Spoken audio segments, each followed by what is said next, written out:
Renars podcast. What the hell is that? Yeah, that's the sound. We're going to introduce our guest today, Mr. Aaron, and I really struggle to pronounce his last name because it sounds like something else. Gassor. Yep. Is correct to say. But also, you are much better known as a Ginger Ninja and Trickster. Is that the same thing, or it's like... it's just in one. Ginger Ninja Trickster, GNT. Okay. Well, dude, pleasure. As you probably can notice from the setup of the studio, we're in a different place. This is actually, we're here in Newport at Aaron's gym, where he and his family been teaching classes for 20-something, almost 30 years. Yeah, my dad's been teaching a lot longer, but at this premises, so you had over 20 years. Yeah, dude. So, again, I'm wearing something different today. This t-shirt is from The Witcher, the TV series, and that's where we actually met. So I've seen Aaron's stuff for ages, and I like incredible, as you guys probably know, and follow Aaron's YouTube and Instagram, like just incredible, crazy kicking and all that stuff. So let's go straight away to that. How did it all start? Obviously, your dad was the coach, is still the coach, and like, yeah, how was it for you just to be exposed straight away to Taekwondo and the martial arts? Well, everyone assumes that I started when I was really young, but I didn't. I was into sports always did loads of different sports, but I didn't really get into martial arts until I was 15. And the reason for that is, one, I was kind of rebelling, didn't want to kind of do what my other family members were doing, because my sister does Taekwondo as well. And I just was pretty decent at football, so I kind of stuck down that road, done loads of different sports. And yeah, from there then, I actually got a pretty bad injury playing football, dislocated my ankle, fractured it in 3 places. I was told I wouldn't walk properly again. What the hell did you do? It was a 2-footed challenge. I took the ball out. It was basically a 50-50 ball, but I got there first, put the ball out to the side, 2-footed challenge, went straight in, took my foot. I did a kind of roll over, didn't do acrobatics then, but just did a roll over him, stood up, and then basically I was just like, oh, something doesn't feel right here. So I kind of... doesn't feel right. The leg is the other way around. No, Something's not it's right. actually... And I sat down and was just like, oh, shit, my shin pad is sticking out. And then I took my shin pad and I was like, oh, that's my bone, like it's going out the side. Yeah, so basically, you know, I just was like, well, when can I play football again? He was like, look, you're probably not going to play football for a while. You maybe struggle to walk and this and that. And then I thought, you know, it really got to me, obviously, like it would. You think, God, I'm not going to be able to walk properly. But then I was just like, nah, that's not me. Kind of woke up the next day thinking, right, we're going to work this out. I'm going to, you know, come back and try and do something strong and develop it. And then I thought, in my head, I was already like, well, I'm going to start martial arts. I'll strengthen it, build it up. So when I come back then, I start martial arts. And then literally I fell in love with it. Never went back to doing football again. You know, I love football still, but I fell in love with kicking, martial arts, and how did you figure it out that martial arts is going to help you to recover it and to get it stronger? Was there any influence from your dad or anyone, or because as you said, like you're quite rebellious, so I'm guessing dad, your family wanted to do martial arts and you were like, no, I'm going to do my thing. My dad's really good. Like my dad never pushed me to do anything. You know, he knew I was sporty anyway, so I think he was probably happy that I was just sporty anyway. Maybe if I wasn't sporty, he might have pushed it a little bit more, but you could see I was doing other things. But yeah, he just said, look, you know, you want a strength condition. My dad's been doing that for a very, very long time. Just gonna adjust it right so you're in front of me and then you can look at sorry, me. Yeah, no, it's all right. Okay, so your dad was really cool about it, which is amazing because usually, especially like our kind of year, you know, parents were trying to influence you. You should do this or you should do that, which is... Yeah, I think because I did sports anyway, I think he was just like, well, at least he's doing something. He's not lazing around or whatever. Yeah. And he was passionate about football. He was actually a really good goalkeeper himself. So he loved football as well. So he probably just shared the passion. I'm just like, oh, he's going to do his own thing. But yeah, then my dad strength and condition for a long time. So he was like, why don't you do, you know, get back into it, see how it goes. And I was like, okay, cool. And then I kind of didn't want to love it, but ended up falling in love with it. It was like ridiculous. As soon as I started kicking and playing around, hitting things, then started sparring, I was just hooked. Like that was it. It's very interesting that straight away we have a couple common things. I started with football as well. Like in my countryside, we had like little town. I call it my countryside. But all I did was football, volleyball, basketball. So I did all the sports, but football was the main one. And I really enjoyed it, but I honestly can totally agree that football, in my opinion, soccer, is one of the most injuries I ever got. I tore my hammy so badly I couldn't walk for like 2-3 months. It was really, really bad. And then I started karate when I was like 16 as well. So like around that age. Mad. Yeah. So and very then similar. Yeah, and then about 3 years later, I became in Latvian team, so I was like in a national team. Sick. That's what I really fell in love. We had our own gym. My dad, we used to have a goat barn, and we changed it. It wasn't as nice as this gym, but we built ourselves up. Trust me, it wasn't so good at the beginning. This is amazing, and and that's what I did. But I left karate because I moved to a different city to do my degree, so I kind of moved off, and I love dancing, so I moved to dancing instead. Okay, and so 15, 16 years, got into martial arts, and then just from there on. Also, did you what studies did you do after high school? Did you continue in any university degree or? No, I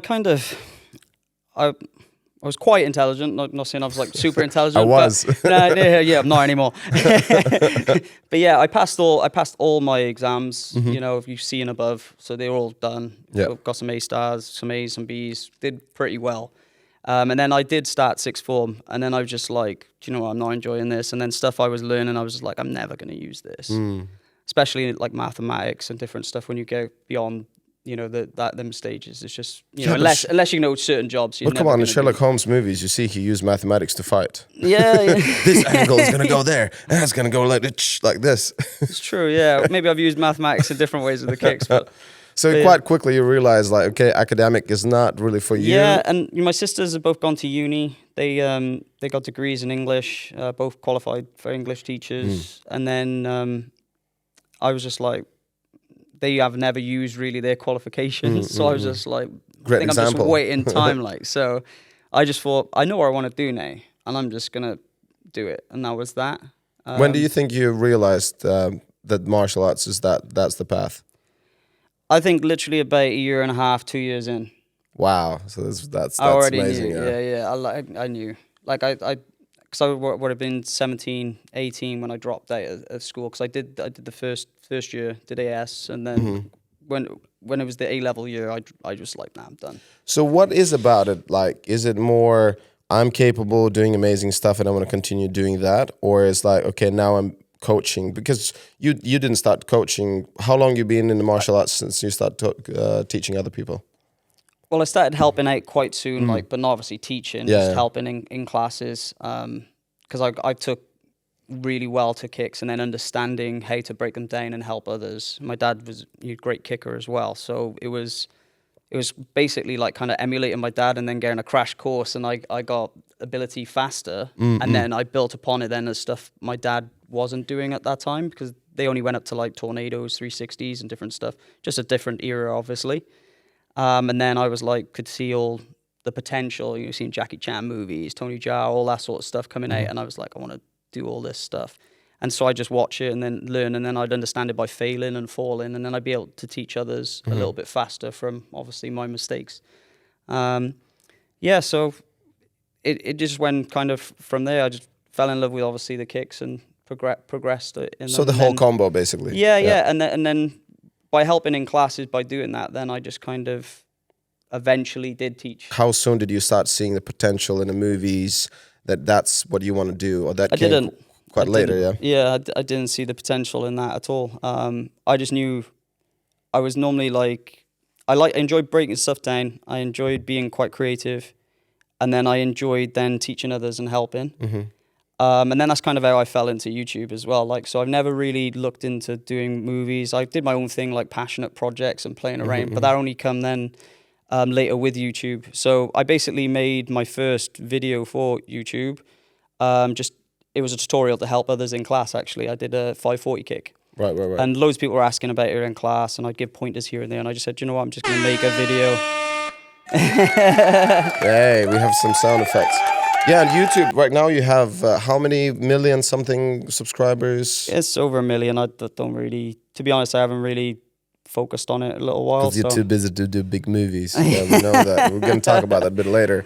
But yeah, you see, I really like to show that path, how you got and all that. And I mean, like, there was this craze about YouTube and like, ooh, look at what I can do. Like, do a cool trick, which is, you know, I've done a little bit. I mean, I'm not even close to your level, but that is amazing feeling to, no, but it's like, I remember first time when I learned some cool kick or like backflip or the wall flip, whatever that is. So it's cool to that, you know, to share with that. Oh, you achieved that, and then when you get these comments saying, oh, that's cool, like, and did you start noticing quite quick, as you said, like, so you almost started with already explaining the move instead of doing the move, and then someone comments, oh, this is really cool. How do you do it?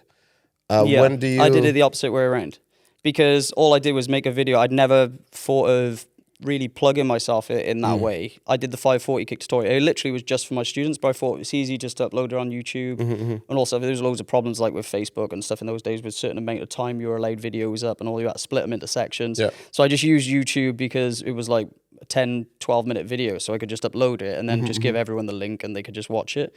So it's mainly for people actually within the MAFC, our gym. So, and then other people just saw it then because it was public. Other people saw it and then said, oh, you know, this is great. Can you do another tutorial on this? And then I was just like, sure, why not? You know, so in spare time then I did another video and I thought, do you know what? I'm just going to show maybe a little bit of the skills that I have got so they can see as credible the source. Obviously, they'll want to watch the tutorials. So then I made samplers and the samplers just blew up ridiculous. And I was like, oh, geez. So I was very shocked by that. And then I kind of realized then kind of where I was at, because I didn't actually know my level. All I knew is I was good enough to teach certain moves and can help people with the information. But then when I put a video up doing like tricks and flips and stuff in kind of UK, especially Wales, like there was not really many people doing it here. So I think it was just kind of inspired some people around Wales to pick it up more. But also I didn't realize where I was at until then. You know, and then people were like, oh, you're good at this and good at that. And I was like, oh, how good am I? I don't actually know, like. But would you see other people also posting their videos and stuff? Like at the time, it was not that easy to see that, like, who is the best. Well, that's the thing. Like, I'm quite critical, right? I'm. No shit. We're working on some previous stuff, and with Aaron is like, no, listen, I don't want to be a dick, but yeah, you have to change that. No, he didn't say that. But like, no, it's and everyone like. No, but the good thing is I expect it from myself. So like, I'll be my worst critic. Like, if I'm doing like a picture or a move, I'll be like, oh yeah, your hand position, your face, or you're lifting your heel off the floor when you're kicking, or the position's wrong, or the angle of the kick's wrong. That's how it should be. On it. Yeah. So, you know, you're not going to get everything perfect, you know, and very rarely you're going to look at something and go, oh, that's amazing. I think in my whole clip lifetime, I think there's 3 clips that I've just looked at and gone, I can't do any better. Like, oh, nice. You know, and, you know, that's not bragging, but, you know, certain movements, you know, you do end up doing them to obviously a very long time and you get them to a very high level. And yeah, but there's so much stuff I look at and I'm not happy with now. I look at past content, I was like, I could have done that so much better. Or even tutorials, you know, I'm like, oh, I could have done a visual here. You just learn more as you go along and you know you could have done something better. So it's always about improving and not to put yourself down, because I do enjoy my highs. But at the same time, I know hopefully there's a higher level. So I'm always trying to push to do the next thing, or help someone else achieve the next thing. So that's why I think it's very fulfilling teaching, and that's why I was so drawn. It's a great feeling, isn't it? Yeah, you know, it's great helping others, and then you feel great in yourself as well, because you know you've lifted someone else. So I think that's why I fell in love with teaching first, and I thought I was just going to be a teacher for the rest of my life, and that was it. Like I was happy, like. But then it just progressed into other stuff. Before I even get any further about any other stuff, I want to. It's almost like this question about why TKD. So you started with your dad, and then like for me, like my journey with TKD was I did karate and I started doing TKD because I knew that I can improve my kicks, right? So one of the, I think, karate coaches even suggested to me, if you want to get better with kicks, especially like spinning, push kicks and stuff like that, go to TKD. And that's why I went. But now also being in a stunt industry and whatever, very often what I see, and which is kind of a bit of struggle, that people who come mainly from TKD background, so their punches are not that strong or that good. So yeah, I'm trying to figure out like how to formulate this question. Is like why that appeal to kicking, and did you ever notice that there's disadvantages that you can't, there's no punching. Like if you go against someone who is a kickboxer, for example, and like they do both, or everyone's like, you're gonna smash them anyways. No. I'm just laughing because I started in kickboxing first. Oh, you see? So letting you dig your hole. There you go. I started in kickboxing first, probably about 3 to 6 months sooner in kickboxing. And now kickboxing is we've got elbows and knees, and then you got low kicks. So it's a nice mixture. And yeah, what you're saying, obviously every martial arts has an advantage and disadvantage. In terms of like the stunt industry, I think Taekwondo's helped me the most because of distancing, footwork, all those sort of things. And then obviously you are going into other martial arts, but in terms of my distancing, I got all that pretty much from TKD because of the ranges like in TKD. And I do ITF, so they actually are punches, like it's not Olympic Taekwondo. So as ITF, well. let's break this down for someone who doesn't know anything about Taekwondo. So ITF is like you're allowed to punch in the stomach and in the face as well, Yes. or it's only stomach? There's just no kicks or punches below the belt. So you can kick above the belt, body head. You can punch body head. It's like kickboxing. It's pretty much kickboxing. Yeah. Right. It's just sometimes kickboxing you can have obviously the low kicks. So Yeah. It So that's ITF, and then what is the other one is Olympic one where you just only WT kick. who used to be known as WTF, but now they kind of shortened it because obviously the the abbreviation. Oh right, I don't even know about it. Yeah, so it's WT World Taekwondo, which is what you see at the Olympics, which is all kicking and only body punches, or very rarely do they even throw the body punches unless they're close in range. And so yeah, it's different, and again, each to its own. The footwork in WT is phenomenal. I'm actually a black belt in WT as well, so I've done that just to get footwork and different things. Yeah. Like I say, like I don't put all my eggs in one basket. Just like you were saying, there's no point just doing TKD on its own because it is limited in a certain way. Unless you've got a coach that obviously already is like open to all the other things and then puts obviously the knowledge from that in already and it's kind of mixed. But it's nice then as well if you want to progress in your martial art, for self-defense as well. You want obviously your different, you want to be able to deal long distance, medium range, close range. You want your upstairs, you want your downstairs, you want your clinching. You want all these areas. If you want to be a fighter, that you have to hit all those areas. But if you're just doing it as a hobby or a passion, whatever, one fits and that's fine. But also the one thing for, like, again, we're talking about stunt industry or film industry, if they're going to need a kicker, they're going to have a TKD person because those are the best kickers. In a sense of like they prevail in one specific area very, very highly. Yeah, they're all-round better kickers. That's the difference. So like, I would say like, for example, Muay Thai, powerful kicks. But if you want a powerful kick on a movie set, you don't want to go through and accidentally hit the actor. No. So then you got control, right? Unfortunately, Muay Thai are one of the worst ones for film industry because they control their kicks is pretty bad. Yeah. So but in terms of if you're training it for fighting, brilliant. So but in terms of what we're looking at it for, Taekwondo is brilliant. Because you'll learn every aspect of how to kick. You'll kick for power, you kick for speed. When you're doing point sparring, right, you got to go fast. It's not about being strong, it's about scoring your point. When you're breaking boards, you have to smack them hard. So you learn how to kick someone hard if you need to as well. You learn control all these leg drills. When you're doing patterns and different stuff, you learn to freeze your leg. So now you can control your leg. So I find Taekwondo gives you a very all-round, good kicking ability. So it's perfect for... Well, if obviously we need to show control against the actor and not kick him in the head. It's perfect.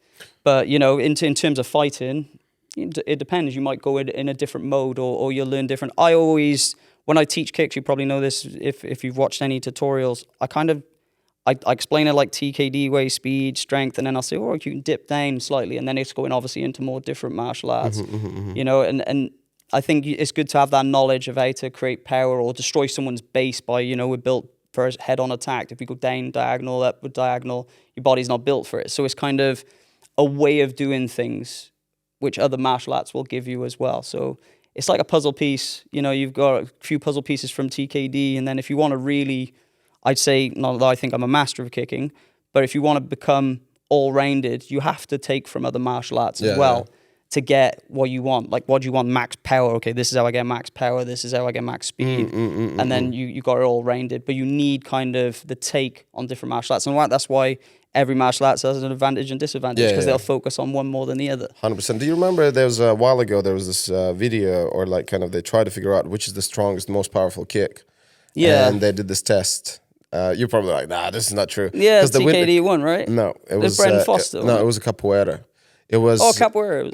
It was the kick when you really load it from the floor. So you basically like you tuck in and then with momentum you turn. I will show this video. I will find it. I will show this right here. Yeah, no, it makes sense because the whole body weight. I get it. But it's again, it has a disadvantage because you are telegraphing from a mile. Yeah. You're showing that this shit is gonna go down.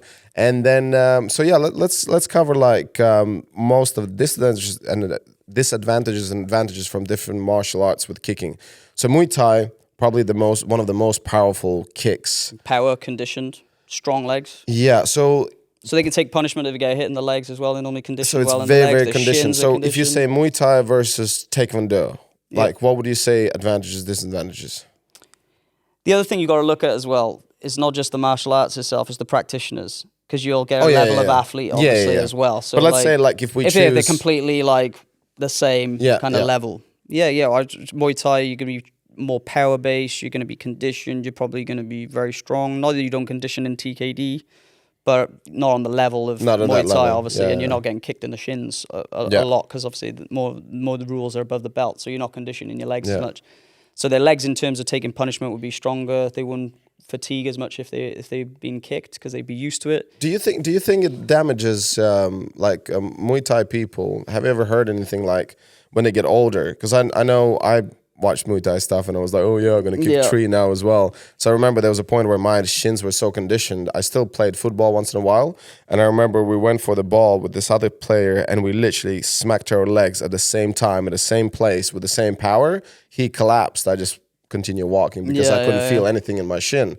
So, but I'm wondering, like, if you know, I never really looked into it, like, if people who really been conditioning their legs, the stuff, would they suffer when they're older, or what do you think? I think, again, it's luck of the draw. There's some people, like, it's just like smoking, Right. You could have someone that smokes their whole life, lives to 90, fine, and they're fine. And then I just think you can't really just put your finger on it and just say, well, everyone that does this is going to be like this. No, but what do you hear like about majority or like, I'm just wondering because I don't think I heard anything that Muay Thai fighters, because one of the biggest ones is like they're so conditioned. They have their fights sometimes. It's like a competition who is going to survive just from kicking each other in the leg. Like they just go for thighs. You kick, I kick, you kick, I could tick for tat. And whoever falls first, like, okay, obviously you're losing. I would just say what my dad says. He said nothing is free in this world. So, like, if you're obviously punishing your body, you're going to get it somewhere down the line. So, obviously, the only thing you can do is condition and strengthen as much as possible to limit, obviously, injuries and different stuff. I think people that obviously don't condition and strengthen ready for the worst, obviously they're not prepared and then they'll have a big fall. That's normally what happens. Right. So, we see that in the tricking community, when someone does a big move and they haven't really conditioned and they damage their leg and then they're out for like years or they're never the same again. I've been quite lucky. I've had a couple of injuries, but been able to bounce back. I think because of the way I've trained, especially being rooted in martial arts, training obviously more regularly probably in different areas than they would. They probably just go out chucking all fancy kicks. And then they haven't got the other side of it to back it up if anything goes wrong. Whereas, like I said, we're conditioned in loads of different ways. So I think been quite lucky. Hopefully it stays that way. But I think the conditioning and how I've trained has kind of helped me stay not injury free, but less injuries or less serious injuries. Conditioning is huge. It's like you need and I think that's the same with Thai boxing, tying it back into that. Hey, tie him back in. Terrible dad joke there. But I didn't get it, so I don't care. Move on. Oh, never mind. So I just think it depends on the person. But if they're conditioning and things, you see old Thai masters still kicking and doing stuff. So again, it's just luck of the draw. Or okay, so what else we have from kicking stuff is Muay Thai, Taekwondo, kickboxing, karate. Who else do we have from kickers? Well, capoeira, like capoeiristas, it's very interesting. Like I did capoeira for 2 years, and how such like a general population would think, oh, all we do just dancing, which is roda, and you don't really fight. Capoeiristas can fight like motherfuckers. It's insane. Like, but it just doesn't show that very well. Yeah. And the whole capoeira martial art. Do you know how it started? Yeah, slaves. Slaves, Yeah, and they tied basically up. pretended they were Yeah. just dancing, you know. Yeah, and yeah, then yeah. like as the guards come in, like, what are you guys doing? Oh, I'm just dancing, dancing to learn how to kick your ass at some point. Yeah, so it is interesting to see. Like I for you know, when I was practicing karate, I thought karate is the shit. Is wow, yes. I think most people, whatever martial art they pick, think is the shit. I know. And then you go against kickboxer and on the ring, and you get slammed in a corner. You're like, I don't know what to do now. I have no place to run. It's very interesting. So it's always going to be pluses and minuses, and there's never going to be like a perfect martial art. But in my opinion, I think the most devastating one is probably Muay Thai. I don't like if you get against Muay Thai person who knows how to use knees and elbows and everything. It's just like it's great for stand up. Like it's you got your elbows and knees. You got your 8 main tools, haven't you? You got your punches from each arm. You got your kicks from each leg. You got your knees and elbows. The main 8 techniques. I know we can headbutt and stuff as well if we really need to. Maybe not obviously in the competition, but. They can do it. Oh no, they don't. But then it goes even further. Then forearm strikes. Every part of you ends up becoming a kind of weapon if you really kind of get into it. So it's quite nuts, really. But no, I would say in stand up Muay Thai is brilliant. Like obviously where it lacks, obviously then is your ground work, taking down. But they even got clinching as well, which is great. So you got it's great. So you have now what kind of degrees do you have? What diplomas or no? But the belts you have in different categories, or tell me. So you're a 4th Dan in Taekwondo ITF. ITF. First Dan in WT. In WT. So and those then are the 2. I'm a 3rd degree in kickboxing as well. Oh, okay. So kickboxing has grades. Do you still practice kickboxing? Yeah. Oh, okay. As a teach and do the whole thing? Not so much teach anymore because I've been so busy. I do love teaching, and the great thing is even in our line of work, I end up teaching a lot of actors and helping stunt performers as well. So I end up teaching just in a different way. So yeah, that's kind of why I'm drawn more to like fight coordinating and different stuff there, because I really enjoy helping others and changing things. And the great thing is like, also we didn't really cover this much, but you've done so much traveling and teaching and doing these like courses, and how do you call them, forums? I don't know. Yeah, just seminars. Seminars, workshops. Yeah, and then you've done all over the world. Yeah. What is the craziest place you ever went to? What do you mean? Somewhere in Russia. I actually haven't been to Russia yet. You haven't been there yet? No, It's a good time now. Yeah, you should go now. Yeah. So any like, tell me like some interesting stories for you teaching somewhere and you're just like, what are these people? Or offend anyone. No, you're not going to. No, well, you just come to a place, maybe like it's very different the way they treat you, or they're like their customs and stuff like that. I have never been treated at any not saying like mistreating you, just like they're like, oh, the Ginger Ninja, the god of the kicks. It's quite surreal, really. Like when people come as a fan, because I'm a fan of loads of people. So like when I go up to them, like I kind of know how it is, and it's weird then seeing people very similar to you. Not that I'm like anything big or whatever, but you obviously still have fans, and then they'll come up to you and they're like, I watch every video, I do this, and you're just like, wow, like I didn't realize I made an impact on someone like that. It's weird, like feels very strange, because you can kind of look at it like people I like kind of looked up in mine, like Van Damme, Scott Adkins, Tony Jaa, you look up to, like kind of think, oh, I want to learn their moves and different stuff, because you see it on the big screen. And then they're kind of doing the same thing that you would be like to them, to you, and you're like, this is very strange. But I kind of know the feeling, so then I appreciate anyone that does that. Like I've got time for everyone, because I know how it is, because I'm a fan of other people. Like so. Is weird, like it is very strange, but yeah, everyone is really nice. I love traveling. Seeing different cultures, seeing different places. Tell me, like, where did you go? Like, where's this crazy place?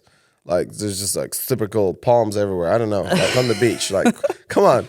Oh mate, I've done seminars in Miami, so I've had. Now we're talking. Yeah, so I did a kicking cancer tour there as well. So I went from Miami, Jamaica, Cayman Islands, and then back round trip to Miami. How's it in Jamaica? Oh mate, it's amazing. Was it a must to smoke weed before you do kicks, or no comment? Yeah, man. Mate, everyone was so like nice and chill out there as well. So it was awesome. And then Cayman Islands was a bit more kind of, I'd say that kind of America kind of had that a little bit. Kind of maybe more corrupted it a little bit and made it more. It felt like I was still in America, but good weather or wherever.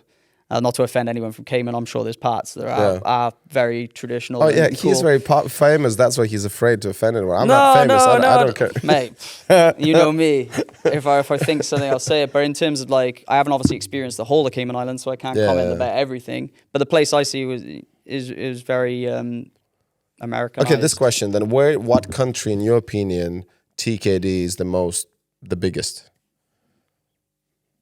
Is it easy to make that kind of? No, it's not, because you know I've done seminars in Scotland. I've had 200 people turn up. So if you're going to just base it on numbers, I've gone to Portugal and they've had hundreds of students in TKD. I've gone to New Zealand. I've been 5 people came over. Yeah. So I've been loads of these places, and there's loads of passionate people everywhere. So you know, it just seems like people got a thirst for knowledge wherever it is, and you know. But the only way to figure out where is the most popular certain sport is about when they have competitions. What is a turn up? Like how many people come for competition, right? Or who is the best fighter? Like in Olympics, like who is leading now for last how many years? I couldn't tell you in Olympics. You don't even watch. I don't watch it. It's not my cup of tea. You know, I took some good things from WT, and not knocking it. It's just something I don't enjoy. Right. So okay. If it's on Olympics, I won't even watch it. Like, it's nothing. It's not a schedule for me. It's not something I enjoy. I prefer to watch boxing or. Yeah. And what is the birth country of Taekwondo? Oh, Korea, isn't it? Korea. Yeah. Korea. The same for karate? No, Japan. Japan was for karate. Yeah, well, mate, that's how much I know. You start a big argument there because they argue who came up with no. it. It's not that. It's just like TKD. You have there's elements from karate and different stuff. So you get loads of jip about that, and then who founded and different stuff. Mate, I just enjoy it. Yeah. So like, doesn't matter where don't it get come caught from. up. Yeah, because you know it's nice, obviously knowing the tradition of where something come from, and obviously we have kind of have our founder, which we say is General Che, but in terms of doing TKD, we're all doing it. We love it. Happy days. How martial arts started anywhere, but I think it was brought by movies. Like most, one of the probably biggest captains of all the martial arts was Bruce Lee, who got it in the movies. And then people were like, what the hell is that? I want to learn that. And then they're like, start getting these people from all over the world come and teach it. Yeah, well, that's kind of what drew me into martial arts, because Dad said I was like, oh, maybe I could learn some cool moves and, impress some girls. Like, that's kind of what you're thinking in your head. And when you see these big stars and they're doing stuff on the big screen, you're like, that is awesome. Yeah. That's really cool. My dad got heavily influenced by Bruce Lee. Like, I don't think you would have started martial arts, and, so many other people exactly the same. So, yeah, I just think seeing these icons really do get people started. Yeah, mine was Van Damme, 100%. Like his mate. Split kick, fucking, yeah. Have you met him yet?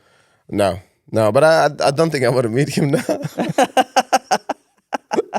And this is one of the crazy things when someone says like, what is the celebrity you want to meet? And I was like, I always want to meet Arnie, but do I want to meet Arnie now?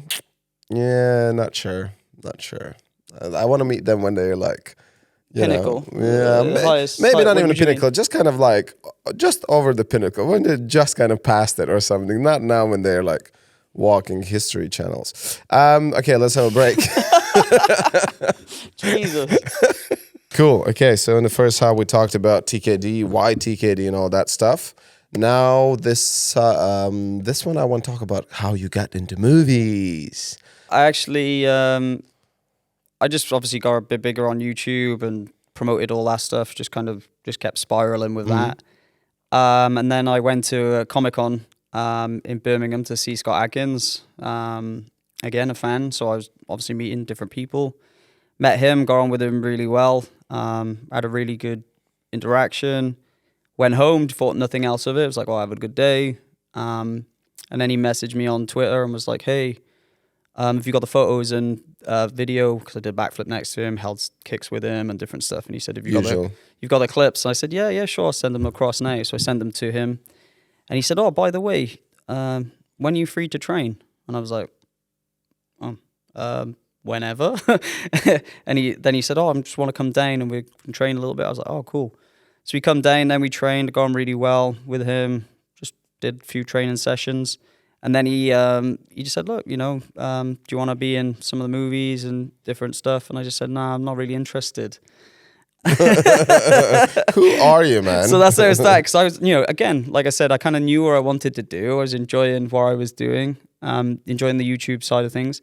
And then it was only about 6 months later then I kind of just went, do you know what? Yeah, I actually do want to try it out and see what it's like. So then I gave him a call and just said, look, I know I said no a few months back, but I'm really thinking about it and just see whether I should try it. And he said, yeah, weird enough, we've got a movie coming in 2 weeks. You can play a robber in it. I was like, oh, okay, cool. How long ago was this?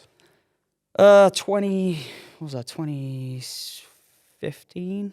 2015. About 8 years ago. Yeah. 7 years ago. Yeah, when that was my first movie, was Eliminators. So I did that scene, and it was the robber scene coming into the house, and it was. But looking at it now, it's actually quite an intricate scene. I didn't think. Oh, I'm gonna put that scene right here. Yeah, but I did that and was like, he was really happy. I was happy, enjoyed it, and then he's like, I've got another part. You're a robber in this, so you got balaclava on. He was like, he's a policeman scene in 2 weeks' time. Do you want to do that? And I was like, hell yeah, let's do that. Do you remember the first experience? Sorry, how was it like to be on a set? And did it felt much different from what you do and film it? Because obviously now you have to follow someone else's lead. There's director, there's ADs and all that stuff. Yeah, I kind of didn't mind that actually. Like I've had direction my whole life in martial arts. Different people learning different things off. I've always got a thirst for knowledge, so it's like if my dad was saying something, I'm just gonna listen. You know. So when obviously I'm in that setting, I know other people know more than me. They got more experience. I trust them. They're going to tell me if something's bad. Yeah, I felt quite comfortable. And I think from traveling the world already, doing different seminars and meeting different people, I wasn't, like, I think if I'd done that, like, before YouTube, I would have been like, oh my God, what's going on here? There's so many people. Or there's, I'd have been hectic and crazy for me. But I think I was just a bit more calm. I was obviously very nervous. It'd be in the first kind of time, but I kind of know how to control my nerves at this point. So it was more like, okay, I got to go in through the door. These are my beats. This is what I'm doing. It was more about doing the choreo though. Like now, obviously, I'm way more experienced. So, rather than just doing choreo, I can perform the choreo as well with the acting side of things. So, you learn and progress, and hopefully you keep progressing. So you were fine. Yeah. That's the answer we're looking for. Yeah, I was fine, Renars. Well, I was okay. Looking back at it now, I could have done a lot better. But obviously, with the knowledge I had at the time, I think I did an all right job. Good. Scott was happy with it, so that's I know that I was fucking nervous as fuck. And funny enough, the other thing we have in common, I started in 2015 myself. That's where I qualified for a BSR. Yeah, well, I didn't have some cool jobs like you with the Scott Atkins.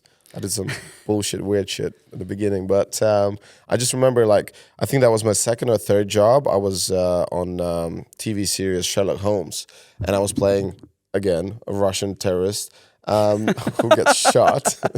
And I had squibs. For those who don't know what squibs are, it's basically those little like detonators with like little bags of blood or fake blood. And as they point a gun at you and shoot at you, there's this dude in a bush who sits and presses the button and they explode. So it looks like you get shot and the blood, whatever. So, and for some reason I was like worried about it. I don't know. And the thing is, like, they would shoot me, and it was the really loud stuff, and we had earplugs. I could literally hear my heart beating, and I was just like, and like, I hope I do the right reaction and stuff. I was very nervous. I remember the first couple of jobs I did. Now it's like it's. Oh yeah, mate, everyone's like that. I was nervous. Like I said, you just know how to deal with it, but you're inside, you're like, oh my god. But like outside, you look quite calm. Like it's the same when I've done seminars or performances and different stuff right at the beginning. And then the more experience you have with them, the more comfortable you are in that setting. It's just how it is. Like even interviews, like at the beginning, I'd be like, oh my god, interviews, podcasts, oh my god, this is like I can't do that. Now you're just like whatever. No, I think the podcast is the best ones because you can just do whatever. It's more relaxed. Yeah, interviews a bit different, obviously. Again, the questions after question, but this is kind of a more relaxed setting, isn't it? Yeah. So your godfather was Scott Atkins, basically, in the very beginning. Coincidence? Your favorite movie? One of your favorite movies, Godfather? Yeah, Godfather. Hey, I thought I got it wrong. No, it is. Is it? No, it is. We're going to touch upon that a bit Fight later. scene's not so great in it, but Oh, come on. I don't think that movie's about fight scenes. it's got the biggest miss I've ever seen. Have you seen it? I don't remember. Oh, mate, you're going to have to watch it. Wait, no. Are you talking about when they were fighting when Sonny's outside? the trash cans. There's Yes. a huge Oh, my hook God. miss. Yes, I do remember that one. That was a huge miss. Oh, look at me. I never pay attention to that stuff. But thank God the movie's brilliant. So no one cares just about look it. You over can that. miss No a one meter cares away.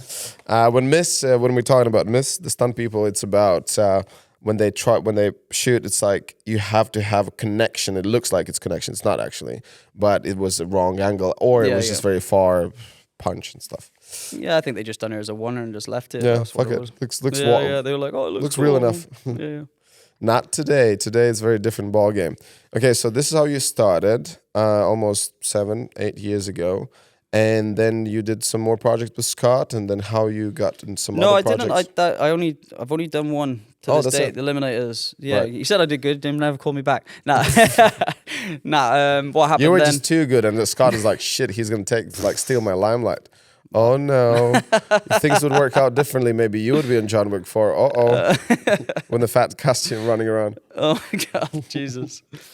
No, actually, what happened after that is I got caught wind that I started doing a movie, and Marcus Shake Chef just big up Marcus. He's a really cool dude. Like, I think one of the only stunt coordinators who we have now who's still capable to do all the kicks and tricks and just crazy. Yeah, no, he's crazy brilliant dude. at what he does. Really good. Yeah. And yeah, basically, I trained with him a bit in Cardiff Central, not knowing obviously, he was going to progress, or didn't even know the structure obviously of stunts or anything, then. And I just helped out Scott, and he said, "Oh, I just heard you helped out Scott on so and so." He's like, "Can you send me a CV? Can you send me a couple of clips of you doing stuff, and I can get you on Wonder Woman for a couple of weeks?" I was like, "Hell yeah, let's do it." So I did all that, rushed all my CV and show reel and stuff, sent it across. Got on for 2 weeks, did the job for the 2 weeks, thought I was up, and went to the American team because it was a joint production, so it was UK and American team. Went up to the American team and, said, "Hey, thank you for having me. I've learned a lot, really appreciate everything." And the American coordinator went, "What the fuck are you talking about?" And I was like, "Oh shit, have I done something wrong here?" And he was like, "Nah, you stay." And I spoke with Marcus the other day. I was like, "Oh, okay." And then Marcus was like, "Yeah, I forgot to tell you, they were happy. So yeah, you're gonna stay." So I ended up then doing like crazy run on that for like 7-9 months. Nice. I did 2 extra days on Wonder Woman secretly because I was a stuntman. I was not allowed to do it. I actually Naughty boy. Naughty boy. I told a couple of days ago to Marcus, he was not happy. Yeah, but yeah, you gotta do what you gotta do sometimes, I guess, if you're struggling. Okay. So then it started with Marcus, and then I went away to do an American tour, seminars. And whilst I was away in America, the late Brad Allen emailed me and asked me if I wanted to be part of Kingsman. Wow. So then I literally come back from the American tour, did Kingsman. Kingsman, the first one? The second one. The second one? Yeah, the Golden Circle. Yeah. What did you do in that one? Doubled Sir Elton John. Oh, flying you sidekicks doubled him. and stuff. Nice. Yeah, it was it was a little bit longer, the scene. Yeah, Sir Elton, Elton, right. Yeah, Sir Elton John, yeah. Because I remember that when it came out, I saw some mate, posts you were on and stuff. like stories, Sir Elton John, mate. That's crazy, like, that's like... I worked with him on levels. Rocket Man. Yeah. Oh, wicked, mate. So he's I was super nice. I was hired in that movie because I can dance. that was the reason. But he wasn't quite poor health to be fair. Like he had some issues with his back, and he came over. Like he flew in a helicopter, then got in a car like Bentley, drove 2 seconds, got on the set, and said hi to everyone. Mate, super nice though. Like I thought he was awesome. Oh, cool. Like, so you had like quality time with him. Yeah. My first interaction actually is like because I got to wear a bodysuit like to, especially back then. I'm a little bit heavier now, but I was even more skinny back then. And I had a bodysuit, but obviously we'd only put it on when it was the scenes for him. So then I'd be out of the bodysuit, just be in normal clothes. So I was just in the back, normal clothes, watching, just observing, making sure everything's going good, just looking after obviously who I'm doubling. And he looked over and he went, "You." And I was like, he was like movie sketch for it all over. I was like, is it really me? Me? You're looking me? for... And then I looked up and in my head I'm going, fuck, what have I done? Have I done something wrong? Shit. Did I do something? Have I offended? Walked over to him and he was like, "I like your top. Is it Gucci?" I went, "Nah, I got it in Zara, £5 in a sale, mate." Like that. And he started laughing because he just liked how I spoke back. Yeah. And then he just said, come sit with me. He just sat there then. And he just literally for 20, 30 minutes just talked about everything. That's so cool. He was awesome. Like super nice. What did you guys talk about?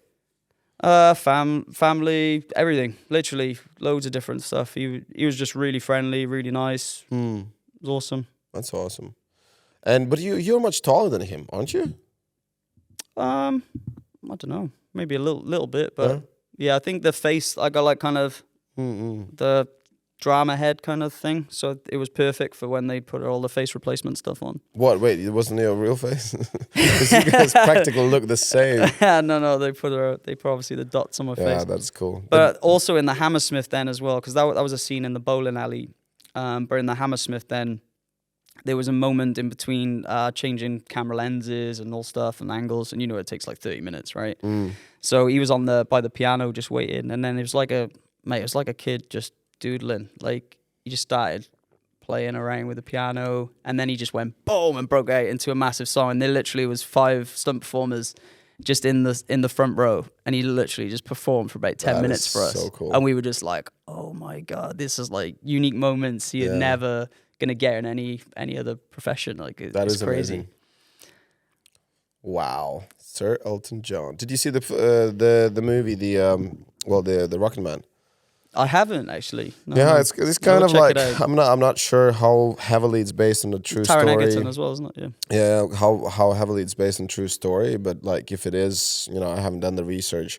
If it is how it shows, it's pretty crazy. Like his childhood was tough as fuck. It's like even up to when he became quite famous. Oh, sorry, spoiler alert. It was like it's just very tough for him to be open about his sexuality and all that kind of stuff. So, but it's a great movie, and also it came out just after Rhapsody, the Bohemian Rhapsody. Yeah, Bohemian Rhapsody, which I thought also was like an amazing movie. So it's great. It's great that those movies come out, and it's great that they tell the stories of these people, which is, I think it's pretty cool for people to know. Yeah, definitely. Yeah. I've watched Bohemian Rhapsody. That was really good. Yeah. My dad's a big Queen fan as well, and I like Queen music. My dad is big Queen. No, big Queen fan. That's it. I beat us both up, mate. My dad is been big watching Queen. this. Oh sort of I can imagine him just like, no, well, that's a very manly song, isn't it? Cool. Okay, so that is you getting your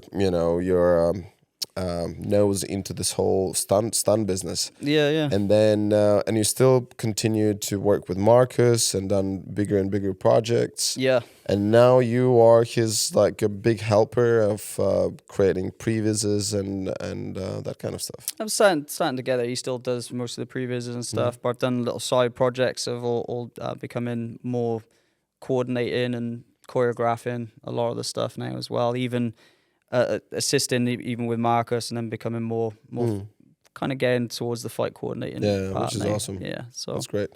And it's fantastic to have someone who does fight choreography who has your experience of martial arts. It is quite ridiculous sometimes to see someone who gives like these the advice when they have advice and tips where they're like, done there. I've been there, but then some things that from people that sometimes haven't got the experience in terms of martial arts, they know the camera angles, they know the positions. Like it's like, do what you're doing, but put your shoulders over cut into this side because it'll look big for camera and stuff like that. So they got loads of experience in different areas. So I never you always got to respect what their level of knowledge is, because they've got knowledge somewhere in there.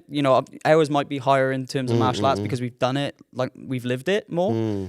But in terms of obviously what the camera sees, how your energy should be, how you should perform, things like that, they can definitely give you pointers. So I never look at being coordinated by someone to think, I'm better in this area, so I should be the one dictating. Yeah. It's more like, I know I'm high level in martial arts, and now like you can harness it and make us look better, and we can get a good project out of it. You know what I mean? It's everyone's there for their reason. We're a cog in the system. We play our part. So it's just like I don't look at it and think, if we're doing a fight scene, I'm going to know how to perform certain moves maybe a bit better. but in terms of how they want it to look or the energy, they might even want me to say, look, you're doing it too good, tone it down. We want it to look messy. We want it this. You know, you have all that different advice. It's one thing is like a lot of stunt coordinators, and it does make sense. They're like, I don't want too martial arty.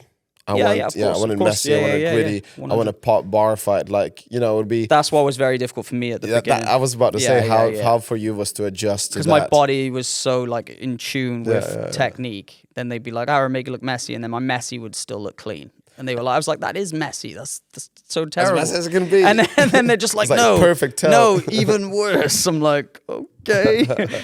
So yeah, and you know, I got there in the end, and you know, big thanks to Marcus for that, because obviously he had a high level martial arts background and he knew how to make it messy, and he kind of mentored me, and I kind of knew the transition. So anyone that's helped me the most has been Marcus for sure. You know, out of everyone, you know, I've worked for great coordinators, don't get me wrong, but Marcus, someone's ears are burning right now.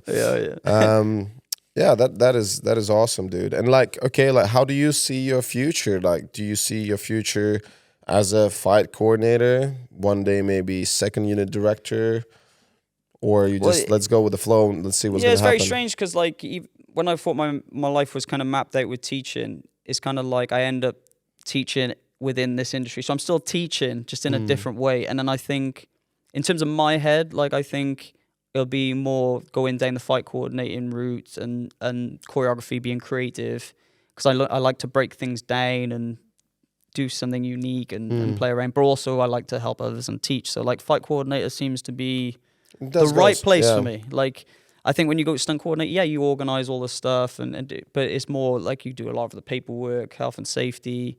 You know, I think you do have a creative process, because obviously you're approving what the fight coordinator unit does as well, but the fight coordinator has that creativity a bit more, I think, and then they go, oh, you can add this or change this, and they might manipulate it and change it a different way, but you have the big process, I think, as the fight coordinator. I think that's the most interesting part, for me anyway. You know, other people might think differently, but I think fight coordinating and choreography is the most interesting part. And then even if someone changes your choreography, you know, they got a different vision, and then trying to understand their vision and then creating an outcome that everyone's happy with is I think it's quite fulfilling, like in terms of, you know, sometimes it's not as selfish as well. Like I think if you got a vision and you just say this is the vision, then you got to do what the coordinator kind of wants, then you got to do what the director wants. You can kind of manipulate. It's like, okay, I've got to work out how to make this change. I like that. I like that. Like I think that's really cool to find a compromise. And I think for me that is also like, I've been doing stunts just as long as you've been in stunt industry, because I have a dancer's background, I really like the idea about like a fight choreos, when it's like very often fight choreographers, they say beats, this beat, that beat. It's very similar to dancing choreography. And at the end of the day, some of the best stunt performers, fighters, especially from girls' side, haven't heard so much from guys that they would have a dancer's background and they go into like fighting stuff. But girls, a lot of girls who are like used to be dancers and then they get in martial arts and then they're really good with choreos and stuff.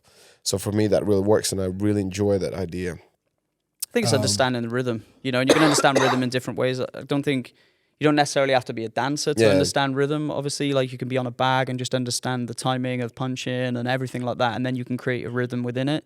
And then as long as you can create a rhythm, you don't have to dance. Like I'm not a brilliant dancer, you know, I can dance with chicks or my missus. Yeah, with your, shit. With missus. It's my missus. But you know, I can dance with people easy because I can feed off the energy. But like in terms of like when I'm doing my own martial arts stuff, I've got my own rhythm. You know, I can feel it when I'm punching. I know the connection. I can draw someone in. I know how to bait someone in from doing the fighting side. So I can pick up their rhythm, and then I can suddenly change the rhythm and explode on them, and that way then I can obviously get a point, or even, you know, understanding the rhythm to manipulate them how to do what you want to do, all that sort of thing, you know, in terms of fighting, which is, you know, you end up becoming a great fighter if you can manipulate someone's speed and then suddenly change it and break the rhythm. So I think you find rhythms in loads of different things. It's just I just think the key is getting to high level in something. If you can get to a decent high level in martial arts, dancing, like you said, wherever, you end up knowing the rhythm really well. So then when you're doing choreo, you can pick up a rhythm, or you can pick up someone else's rhythm and feed off them. And soon, I don't think you necessarily have to be a dancer to do that. You don't have to be a martial artist to do it. To throw some of the techniques, obviously, and different stuff, you'll obviously need something. But in terms of the rhythm, I think you can get it in loads of different ways. Yeah, and it's like in the movie fighting, it's just so. And we actually today, when we were doing some previous actually practice here, there was how I liked and I could resonate with that when you said, "I want to see that you want to. I want to see in your face that." And our example was, "I want to see in your face that that person is going to try to kill you." Yeah. Right. Yeah. And I remember when I did Vikings, I think it was on season 5 or season 6. I was putting this choreo together. We had this free time, and I thought I'm gonna put this choreo together. We'll film it. I can use it for whatever because we're in costumes. And I asked one of the fight arrangers. His name's Lee, and I was like, "Oh, can you check it whether it's good enough?" And he's like, "Moves work, everything, reactions work, but I don't feel it." Yeah. I don't feel. It's not performed, yeah. I'm like, I want to see in your eyes that you're trying to kill that person, and the other person has to show that fear or also like that equal killing kind of thing. So, and then me and other stunty were like kind of looked at each other. Okay, let's do this. And I did think in my head, with this and then we did it. And he's like, "Yep, now we're talking about it." And he said like even moves don't have to be even so smooth and clean, that's right. as long as I can read them in your face. And that is one of the things again, people who don't know much about stunt industry or like stunt fighting, and some of the martial artists who come in who are like have black belts and all that and a huge experience, and they're like, "What do you mean? I do the fight. Like, where's the problem?" Yeah. But no. There's more than that, and that's what takes a while to understand. For some people longer, for some people not as long. But yeah, that's one of the biggest differences as well. And I think there's so many areas you can be really skilled at kicks, but then it's just like when there's a camera angle, for example, you might want to make the kick look bigger. So now you have to kick earlier to make it look wider and bigger. So there's loads of different things you end up learning from that. And then obviously if you're not performing it, it just looks like you're doing moves. yeah, And if you're just doing moves together, it doesn't sell the storyline. So you've just got to encapsulate yourself and feel like you are that character and perform it. What are the characters feeling? What's their intent? What's their purpose to do something in that fight? Where is their energy going for it? Are they nervous? Are they confident? All those sort of things. Are they trained? Are they untrained? How would they act? And then that helps you then sell the performance. But yeah, also even talking, going sheer basics, if you think of stunts, like if it's in terms of reactions, you can do an amazing fall, but if you get shot in the shoulder and then you're just doing the fall and you don't do anything with your shoulder, it's terrible. Yeah. Just what happened to that dude? He just fell on the floor. Yeah. So it's always the reaction, obviously, first, and then the fall is the secondary thing. Yeah. So as long as you do a shoulder reaction, you've passed it, really. Obviously, if they want you to do something spectacular, and then obviously you fail that, then obviously they want you to do both. But if you're just getting shot, as long as you've got that reaction of the shoulder, you can fall however you want on the floor. You've already took the reaction. But also the funny thing, how to see in different films, and there was a lot of Bollywood movies, and like there's this one Bollywood. Oh my God, where do I even start? Picking up the bikes. Boom.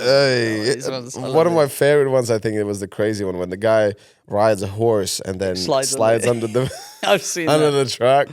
Oh, that was so good. And also like the shooting reactions.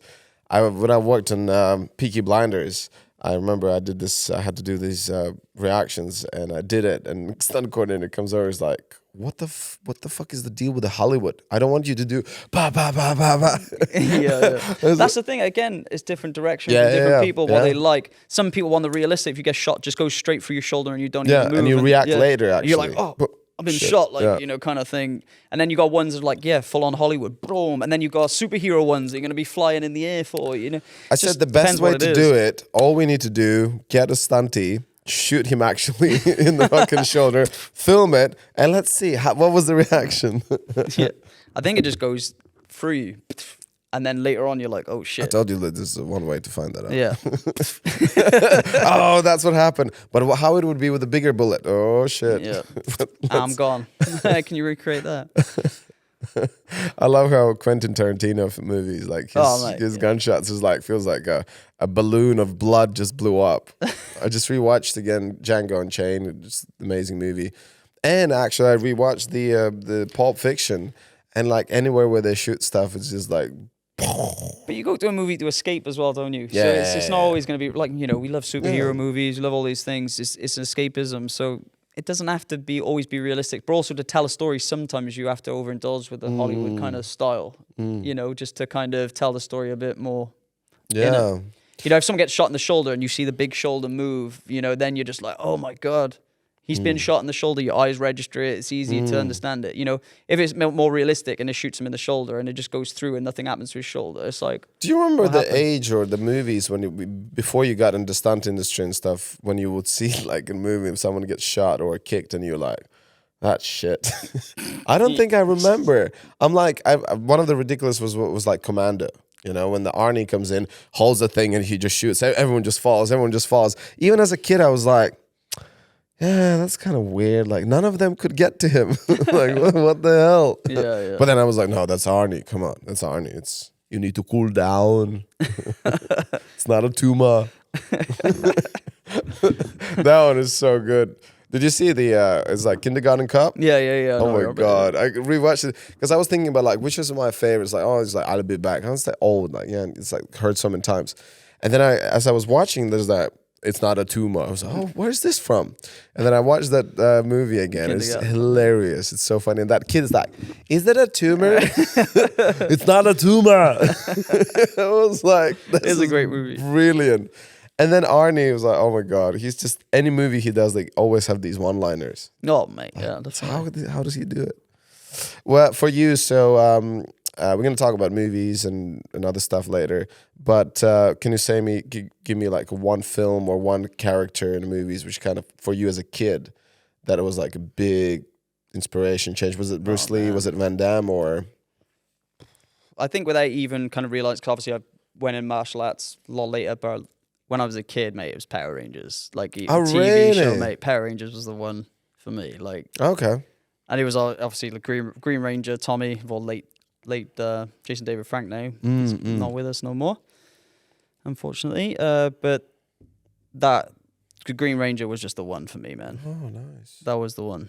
Yeah, and White Ranger. I remember Power Rangers, but like growing up in post-Soviet Union, I don't think we did get a lot of Power Rangers there. I just play in the street with weapons and everything. We just loving it, like, beating up old ladies with sticks and stuff. I'm a black Power Ranger. We'd all argue. We'd have the Dragon Dagger, which would be the Green Ranger. We'd all argue. I was like, mate, it's young, man. Yeah. What's that like? I still love Power Rangers now, so I'm not gonna lie. But talking about the Power Rangers, you have how many costumes in your studio? Spider-Man, Superman. Do you do Superman or not? Yeah, I haven't done Superman, but I have costumes in it. With a cape? Yeah. It's all up there. You can be Superman. Sure. Hey, little chunky Superman. What's up? But I could be Golem. In terms of Power Rangers, I've got the actual official suits for the show. Like they're made by Anarchy Cosplay. And I've got geeking out now. Crossplay, that sounds so good. I like that. Yeah. I got like that as well. I got the red, green, and white. I got the full suits. Oh, okay. They were thousands. Okay. I got them cheaper back in the day a little bit. Okay, what else? So Spider-Man. Spider-Man was big. I think one of the main videos.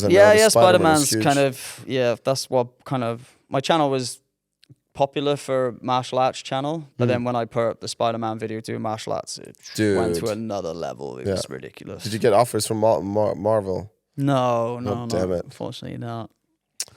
Okay, so what other costumes? There's loads of stuff up there. Any Pikachu? Any Pokemons? No? There's Pokemon balls and stuff up there, yeah. All sorts of stuff. You had for your daughter recently. You have, how many kids do you have? Two girls. Two girls, yeah. Are they in martial arts? One's more into dancing. She did do martial arts for a brief time, but it's kind of not her. And I don't force. I won't even teach them unless they want to be taught. Like I just leave them to it because I found my way to it. So if they want to do it, they'll do it. That's the way I kind of look at it. As long as they're sporty, you know, they're doing some sort of sport, I'm happy.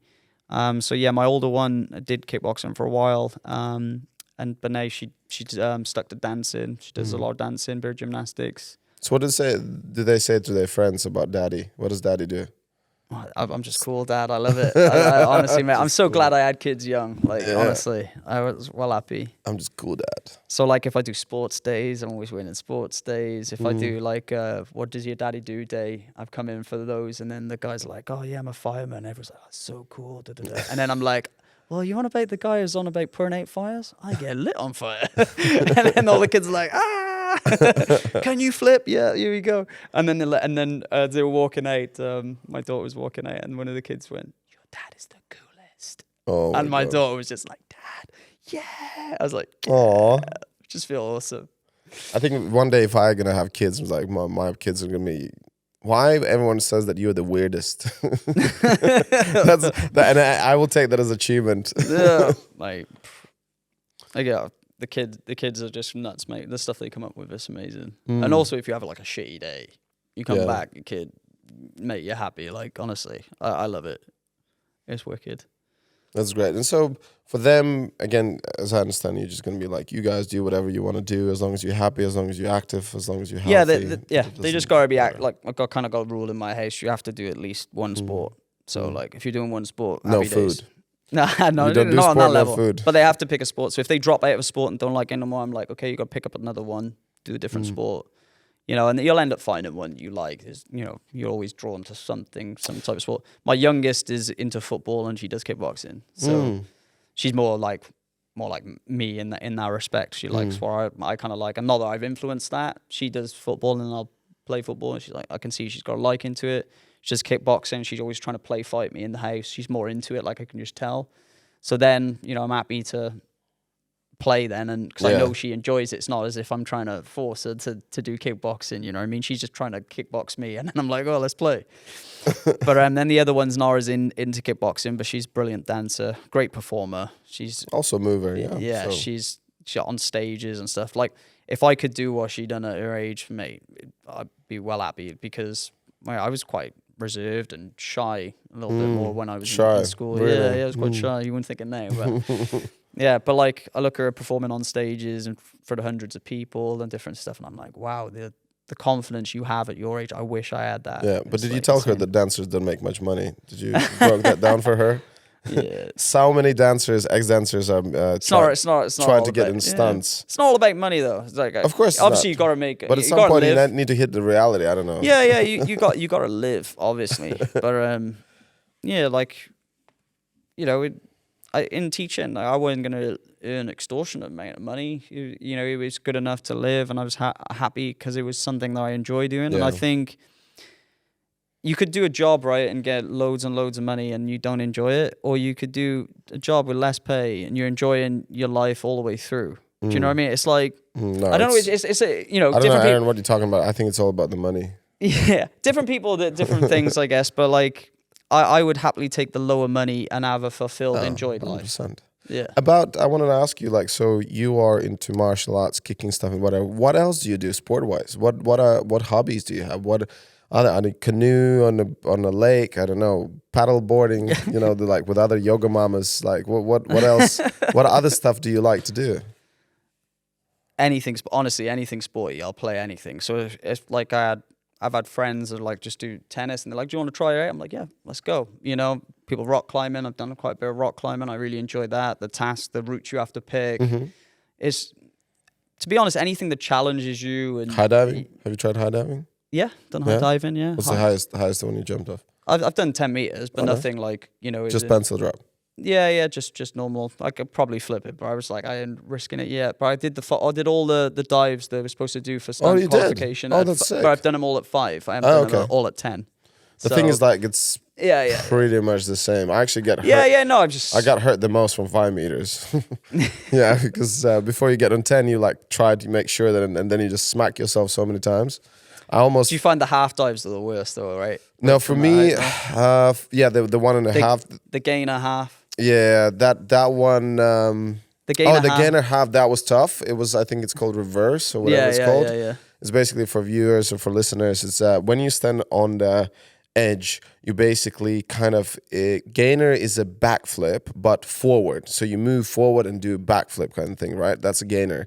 But in this move you kind of go half gainer and then you have to end landing your head first. Yeah, your so head it's first. literally half And a so backflip and going so forwards. basically people most of the time over rotate, under rotate, they smack on their partner. But that was scary for me. But the scariest, or the one where I struggled the most, you're not going to believe it, Half time. That was Barani.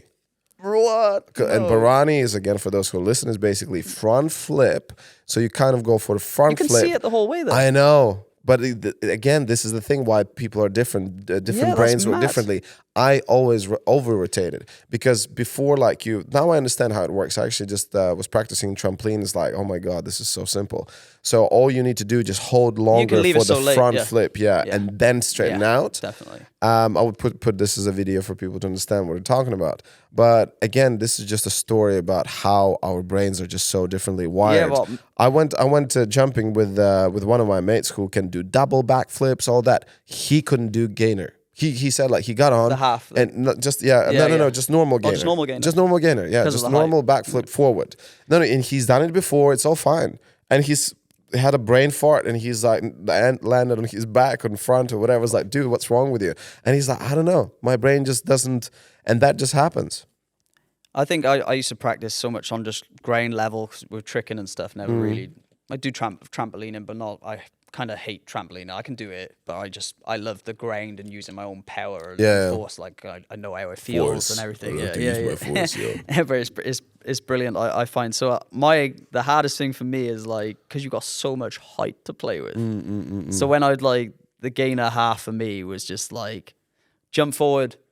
Wait. Yeah. Now you go, and it's like, geez, that's like that time in the bottle. You just have to hold, and then go. It's just. I think for me, one thing I noticed about myself, I am okay to trust my coach.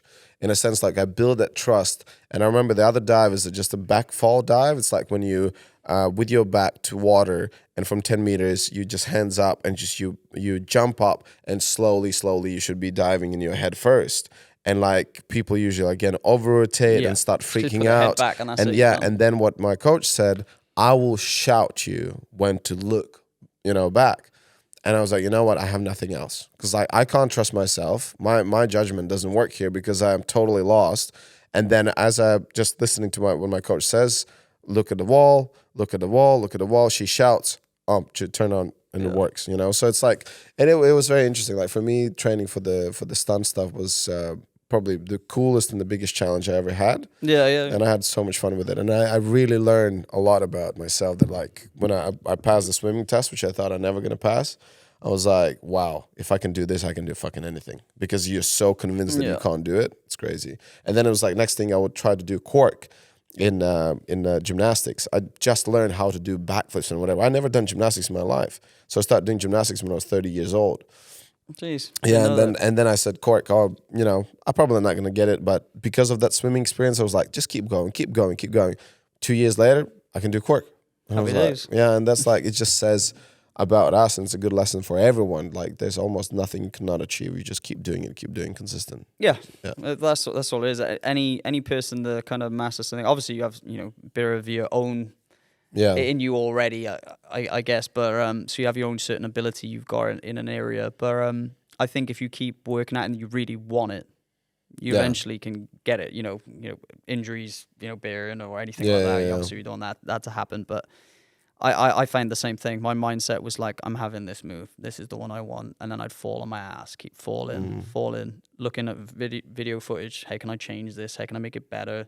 And then I had that was the problem with me. I had no advice for certain moves. I could see them. I could see other people do them.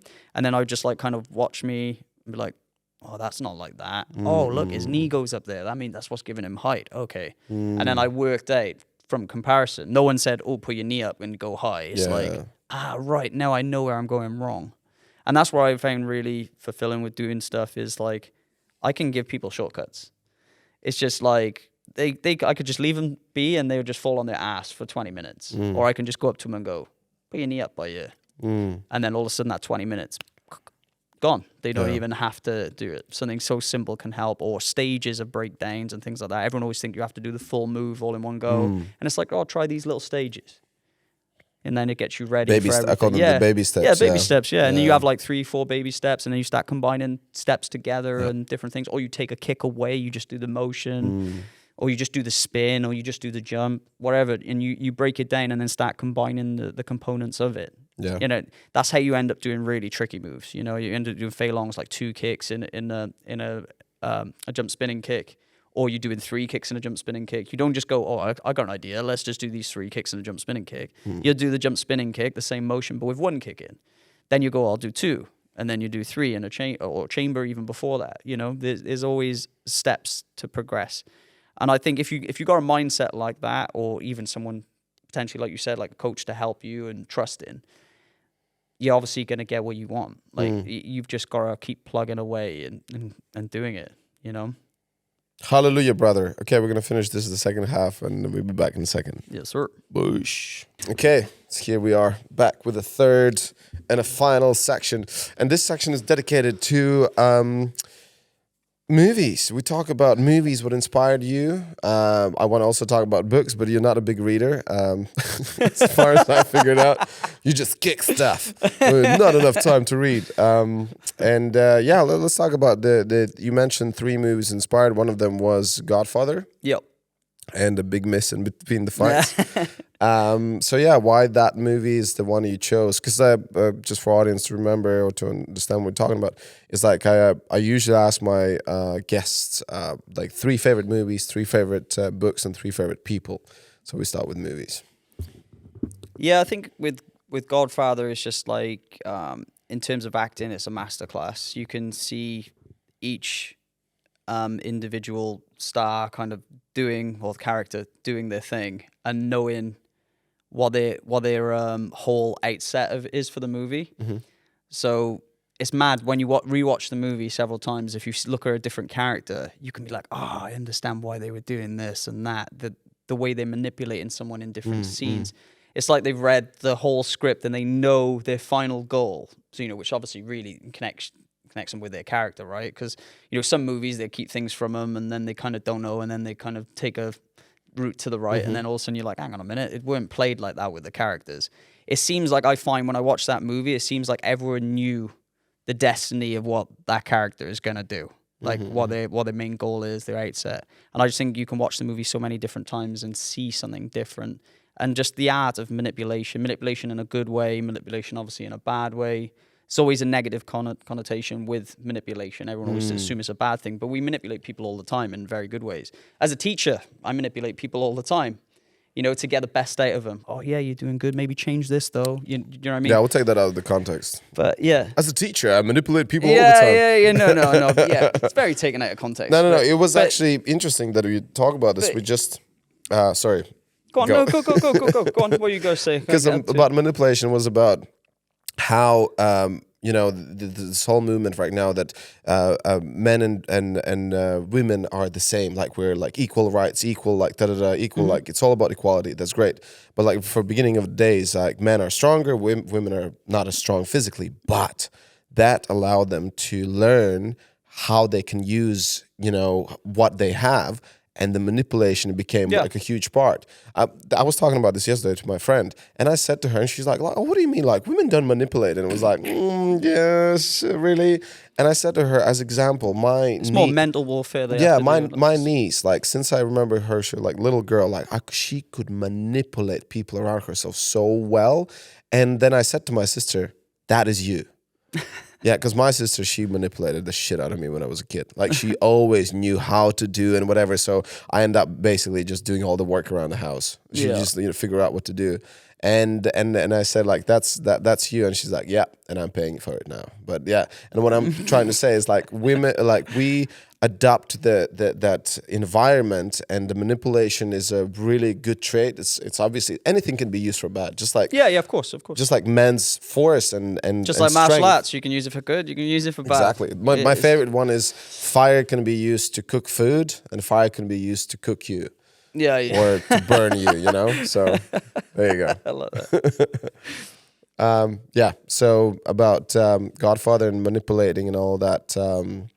But yeah, it was actually because of you I did watch the movie. I haven't seen it because I grew up in Soviet Union thing, and like Godfather is very old, very old and traditional. You watched it, yeah? Yeah, I've saw it. Yeah. Oh, okay, cool. Yeah. What do you think?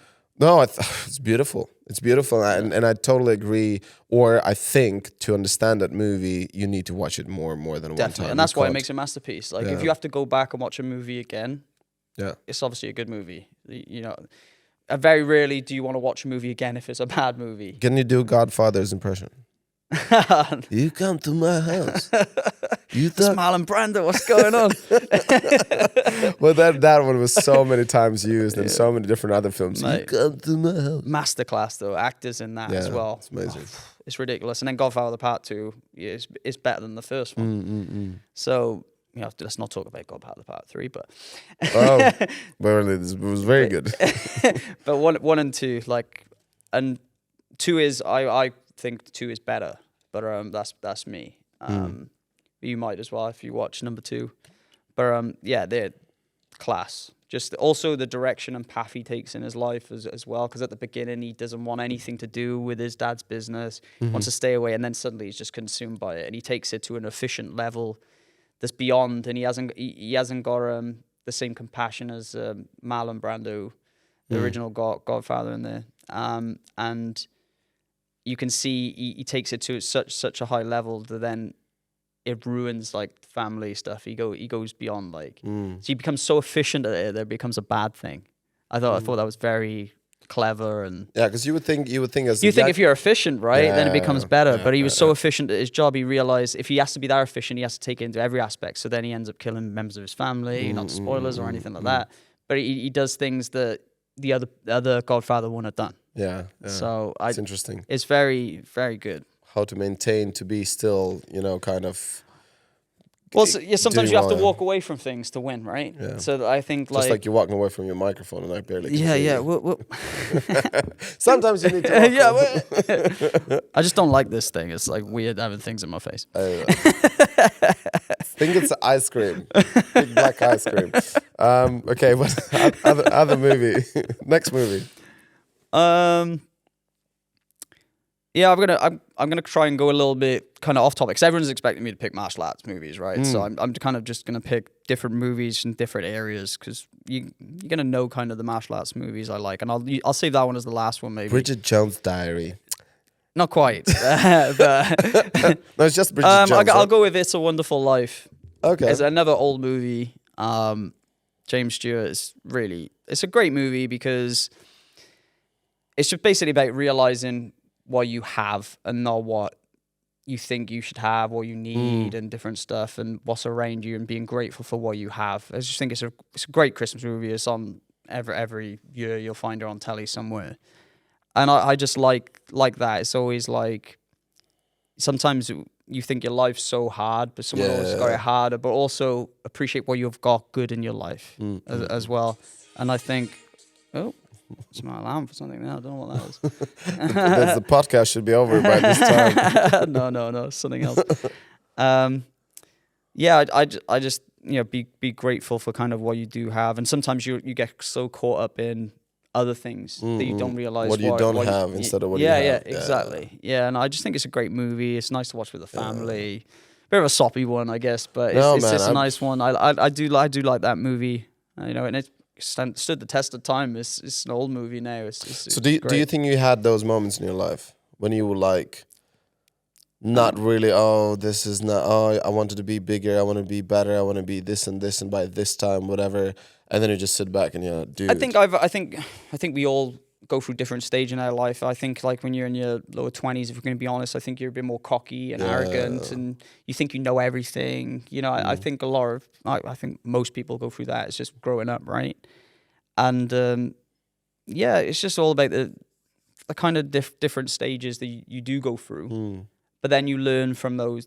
You don't know everything. Oh shit! I should have listened to my dad at certain things or things. He was right. He knew. He's preparing me for what's coming ahead, and I was pig-headed, thinking I knew this or wherever. But I to be honest, I'm quite grounded by my family. I got a very good family behind me, so I have had the cocky, arrogant moments and things, but I think in terms of always being appreciative, I've been quite appreciative of what I've got. I never thought I'd get where I am now. So, you know. Okay, you're in this podcast. You're so Yeah, successful. baby. No, but like growing up in Newport as well, and my goal set, like becoming a teacher and stuff, you know, and then suddenly it's almost like I've lived several lives. Like it's really weird. Like you've been Elton John once. Yeah, we do live different lives all the time, don't we, in movies. Shit. No, but I mean in terms of like, you know, I've been a teacher. I teach all around the world. I've done YouTube, so I've done all the influencer stuff. Then I've become a stunt performer and doing the stunt performer stuff. Then I'm more kind of going, obviously, fight coordinating. It's kind of very strange. Obviously, it's all connected, but it's like I could have done each of these different things in a very, very different way. I've got loads of different experiences in life. And even going to these seminars all around the world, experience different cultures, having different experiences, like skydiving in New Zealand. I just do it as a spur of the moment kind of thing. So it's just like... Did you do tandem? Yeah. Just that doesn't count. That's I know it doesn't count. Yeah, but mate, it's just one of those things, isn't it? Like to go, oh no, oh shit. But then I did. I went to Norway, and then the host, he had a glider plane. He was like, "Hey, do you want to just go on the glider plane?" And then I'm quite confident person in different scenarios now because we're so used to being in dangerous situations. And he was like, "Dude, have you done this before?" I'm like, "No, it's just this is awesome." And he was like, "Do you want to fly it a little bit?" It's like, "I'll be in the back and take over if I really need to. But do you want to fly it?" Exactly the same I'm thing. like, "Hell yeah, I want to fly it." Did you do 360? No, I didn't do the 360. He kept going over, but all it is like you just he just goes there. I had the Spanish guy in the back. He did it at the beginning though, so we were coming down to the point where it was more too late. Yeah, too late to do them. Yeah. Do it now. Otherwise, I would have. Yeah. Next time. He did say next time. He's like, yeah, well, next time you'll do some cool moves in this. I was like, okay, happy days. But the way they said like the best way to do this kind of stuff is in the UK. UK has the best schools for that. Like, because they have the best pilot schools as far as I know. Because when I went to... Mate, I didn't even really know it was a thing. Yeah, like, that's before they start flying planes with engines. They do without engines, which is the gliders. Yeah, tow plane. Like, just so tow it. Fun. And then they get you 4,000 feet up and then you just do crazy shit. It's so cool. Mate, it was nuts. And that's what's cool. Like, you go places, you experience different cultures, other people's hobbies, and then they want to kind of get you into it. And they're like, oh, why don't you try this? Have you ever done this before? And I'm always like, yeah, let's give it a go. Like, I don't know whether I like it. That's why I'm saying to people, and that's why I'm curious, about people's other hobbies. Like, I do ice skating. So I said to you, like, we should do a fight movie with the ice skating. How cool would that be? Yeah, it'd be nuts. Yeah, we need to get you an ice skate. Last time I went ice skating was actually the first date with my missus. Really? I haven't been ice skating since. Are you in a decent? I took to it pretty well. Not saying I'm a great skater or anything, but in terms of like balance, I didn't have to, hold on to anything. Listen, this is our next project. Everyone listen to this. We're going to do a fight scene on the ice skating ring. I want to do a butterfly kick where I cut your throat. Yeah. For that, you just can stand. You don't need to do much. Wait a minute. I'm okay. I'm not wobbling anywhere. Go. Nice one. Okay, and the third movie? I just go martial arty then. I think... the biggest influence, obviously you can name bigger movies in the martial arts world, but for me it was Way of the Dragon, Bruce Lee, Chuck Norris. I remember my dad watching it downstairs when I lived in Halsted Street, Corporate.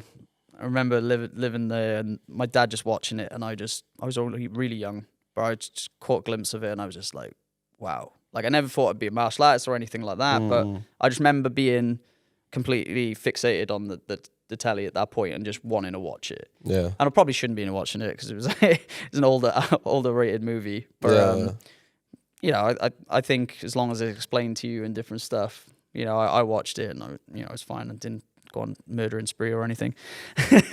But it was just great to see two icons, and same obviously about Bruce Lee passing, because it would have been interesting to see where his career would have went after that, because it was insane in terms of performance as well. He had that swagger and did stuff, and then you got Ginger Chuck.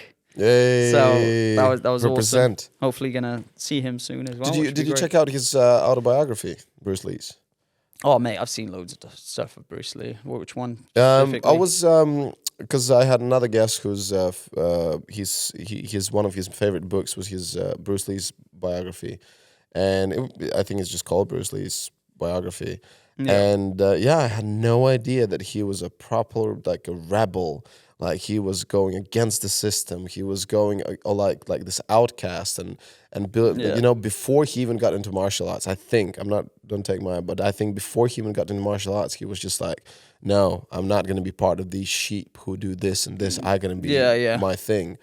You're very strong. Seemed like you're a very strong-minded guy. Knew what you wanted. Knew what you wanted to do, and it's crazy because for those days, like nowadays, obviously it's like so promoted. Be yourself. Be original. Be this. But back in, especially in his days, even in like when I was young, it's tradition, wasn't it? Yeah, when I was young, it was just like, just be normal. Just do this like everyone does. And in his days, it's even crazier. Yeah. And it was like crazy tough for him to move to States and try to adapt to that whole thing how it was there. So yeah. Have you seen Way of the Dragon? I think I've seen it. The Colosseum fight. There's that epic Colosseum fight with Chuck Norris. I just thought that was just iconic, like the location. I know, but I think Chuck Norris, like he had no facial expression in that film. Like honestly, like Bruce Lee was doing whoa, and then Chuck Norris like felt like he ate something bad. I don't and his hairstyle was horrible. I looked like used Q-tip. I don't know. Jesus. Just my well, opinion. I liked it. Okay. This in my movie. And I can't wait to say what inspired me. I was inspired by Van Damme's Bloodsport or Kickboxer. I think Kickboxer, where he did split kicks, and I remember one of the things what I noticed the most was leg muscles. I was just like, wow. And then that's what I was like, am I gay? Or this just looks really cool. I don't know. And now like I wouldn't say obsessed, but maybe some people think I'm obsessed. I do a lot of box splits anywhere I can. And I think it's fucking awesome. And when I see my muscles, I'm like, I'm just like Van Damme.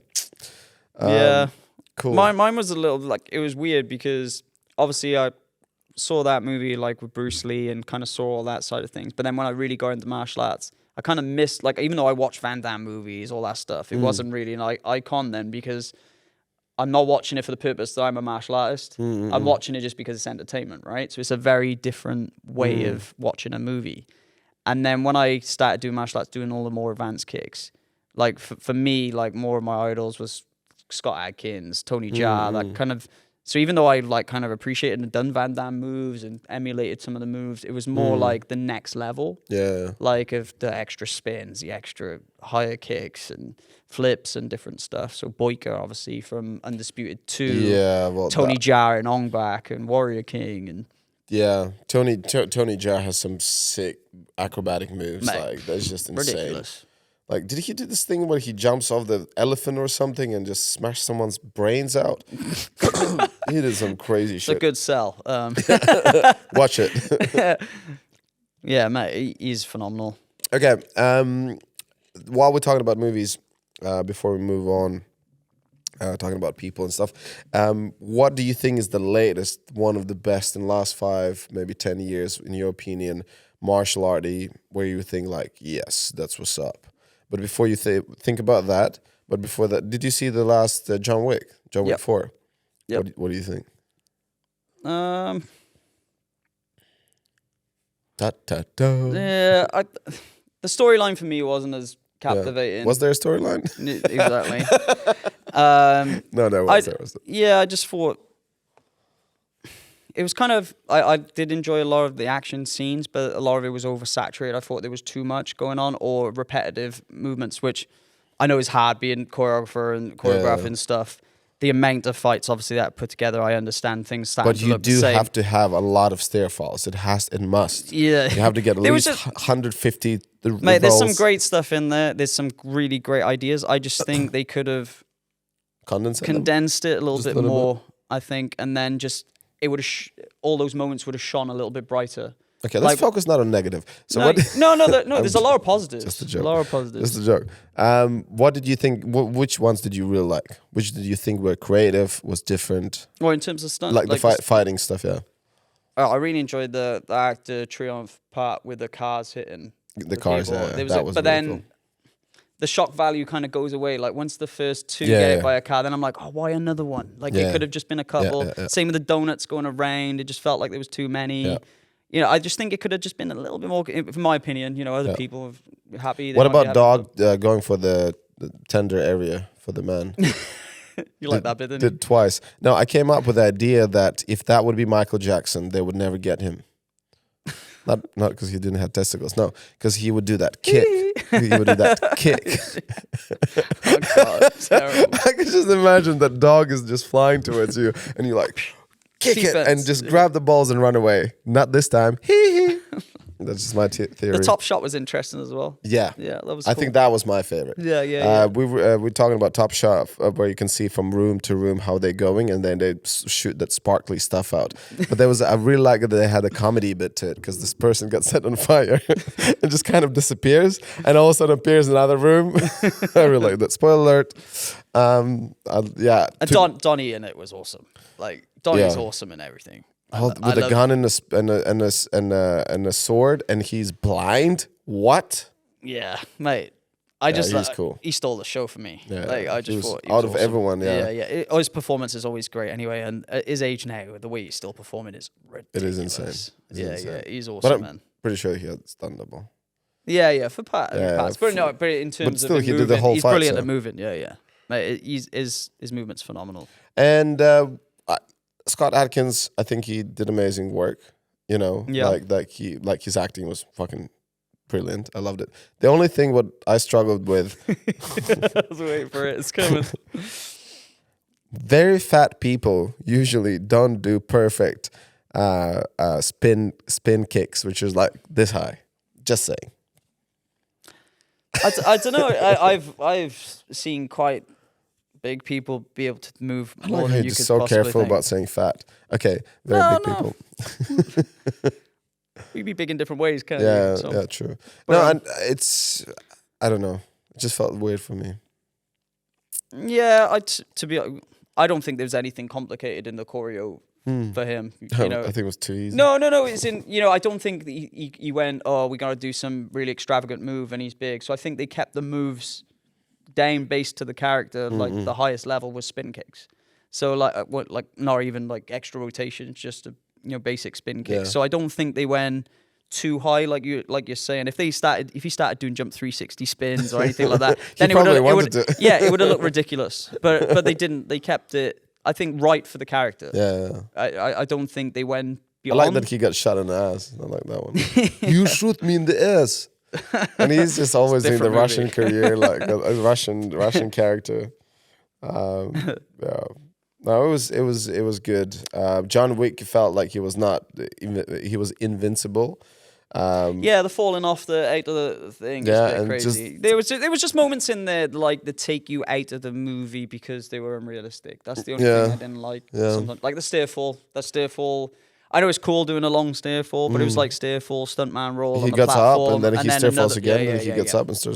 It's like a yo-yo. And it's cool. It's a cool stunt. Like we'd all love to do that stunt. Just keep rolling down, I guess, and having a good stair fall. But yeah, I just think he's still rolling.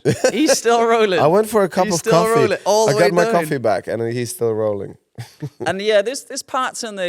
If you turn on, if you scrutinize it. When he gets to the top of the stairs and there's 5 of them there with a gun, and then Marco Zaror just kicks him down the stairs instead, and you're just like, could have just shot him. No, it has to be a kick. Yeah. But there's just loads of movies have that, but I think when you're trying to be realistic and you're killing all those people in cool ways going up the stairs, and then you get to the top and there's 5 guys with all the guns, and then he just kicks him down. It's like, yeah, it is interesting, like how they come up with that idea. Like, oh wait, we have another. Like if he appeared over the last couple of steps and the guy's on gun and he just kicks him, then it's fair enough. But he literally gets to the top and there's a moment, then he kicks him. So it's just like, I don't know. Yeah. Well, if I remember it correctly, anyway, I probably need to rewatch it. But okay, let's not talk about shitty movies.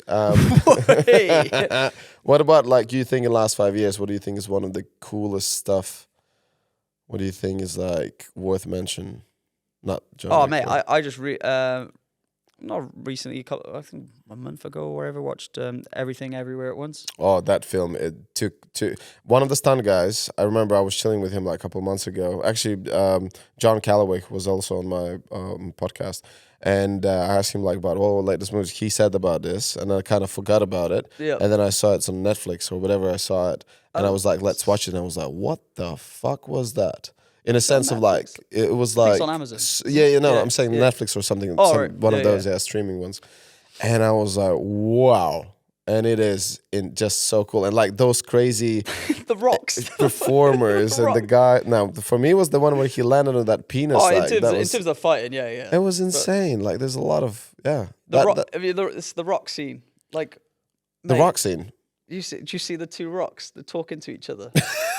Cool, dude. We rumbled up almost a lot of time. Three people. 3 people for what? Your favorite people on planet Earth, who you're looking up to, who inspire you, who you're like, oh my God, those people are like the best. Without them, I would have a different life. I don't know. My dad. Dad? Dad is number one. Well, without him, you wouldn't be here. Yeah, that's in general. one. Then the other one would be mom, I'm guessing.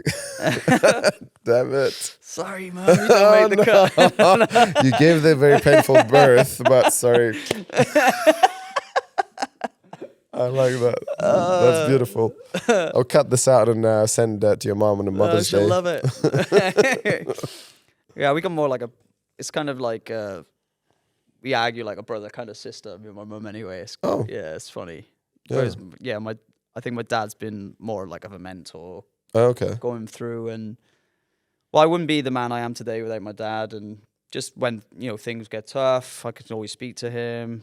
If I need any advice and to speak to anyone, the first person I would go to is my dad. So I just love him to bits. I just think he's always been there. So I think that, it has to be number one really as well. And in terms of helping me with martial arts as well, his kicking abilities was insane. So a lot of he cut corners. I cut corners because of him. And then obviously I've took it then to the higher level in terms of advanced moves, not in terms of just kicking itself, but doing all the advanced moves. Then I think he gave me the platform then to grow even more and develop. So yeah, definitely. How old is he now? My dad is 63. 63. How is his kicking now? He can still do all the splits. Shit. And he can still kick pretty well. My dad trains more than me. That's awesome. It's so great. Every day he's got like a schedule of training. It's ridiculous. And what kind of like health issues did he had in the last like years or whatever? Nothing. No, touch wood. It stays that way. But he's just stubborn sometimes. Where like if you have a cough or like a chest infection or something, which obviously can develop to something worse. He'll wait till it gets bad, and I'm like, Dad, get your ass to the hospital, sort yourself out, because you need some antibiotics or whatever, and it'll be gone. But that's the thing. He's quite stubborn, so sometimes you just gotta kind of tell him. He's like old school with a lot of stuff.